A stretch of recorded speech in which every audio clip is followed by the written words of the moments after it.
Hello friends, welcome to the MJM Horror channel.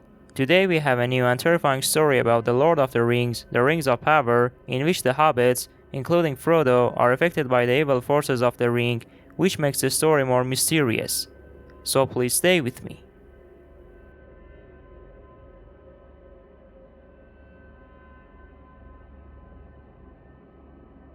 The rot started in the Shire itself, not with fire and brimstone, but with a slow, insidious creep.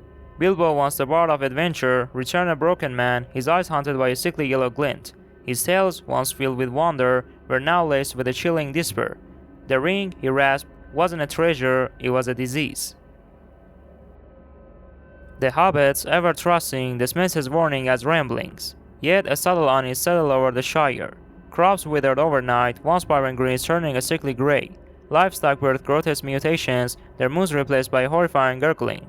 The laughter of children died down, replaced by a nervous whispering. Frodo, inheriting the ring, felt it first, a cold malignant presence that burrowed into his mind, feeding on his deepest fears. It didn't promise power, it promised oblivion. A slow, agonizing oblivion that would consume him and everything he loved.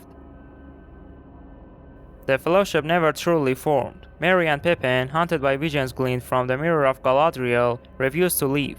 Gimli, consumed by a cold rage, turned back towards Erebor, his axe thirsting for orcish blood, blind to the true enemy.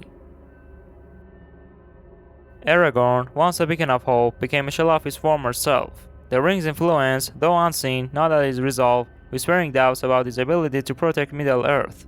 Gandalf, the wise starry, aged a century in a week, his eyes burning with a desperate defiance against the encroaching darkness. The journey itself became a descent into madness. The once familiar paths were choked by grasping, fleshy vines that pulsed with a sickly yellow light. Villages, untouched by war, lay deserted. The hobbits within, their faces contorted in permanent screams, were a horrific parody of their former selves. Sam, ever loyal, remained by Frodo's side, but even his friendship couldn't shield Frodo from the ring's influence. Sleep-roused nightmares, a grotesque Shire, its inhabitants twisted mockeries of hobbits, all bowing down to a monstrous figure with Frodo's own face. The ring, with a voice like 1,000 slithering worms, promised him dominion over this putrid realm, an end to suffering. Mordor wasn't a barren wasteland. It was a festering tumor on the face of Middle-earth, a grotesque reflection of the Shire. Lush meadows blazed with a sickly yellow pus, and twisted hobbit holes oozed a foul, brown ichor. The ring pulsed with delight, promising Frodo dominion over this grotesque parody of his home. At Mount Doom, Frodo stood alone. Gandalf, broken, lay whimpering on the slopes. Sam, overcome by the ring's influence, lay in a catatonic stupor. The ring, no longer a band of metal, pulsed like a monstrous heart, its whispers a deafening cacophony. "Join me," it hissed, its voice a chorus of 1,000 diseased hobbits. "Become their king. End their suffering." Frodo reached for the crack, a flicker of defiance sparking in his corrupted mind. He saw the Shire, not a utopia, but not a festering wound either. A memory of laughter flickered, a spark of defiance against the ring's insidious promises. He roared, a sound that echoed through the desolate landscape. It wasn't a roar of defiance, but of a tortured soul clinging to the last shred of sanity. With trembling hands, he cast the ring into the fires. The mountain erupted, spewing forth a putrid yellow bile that choked the land. Sauron's scream was a symphony of diseased moans, a chilling echo of the suffering he'd caused.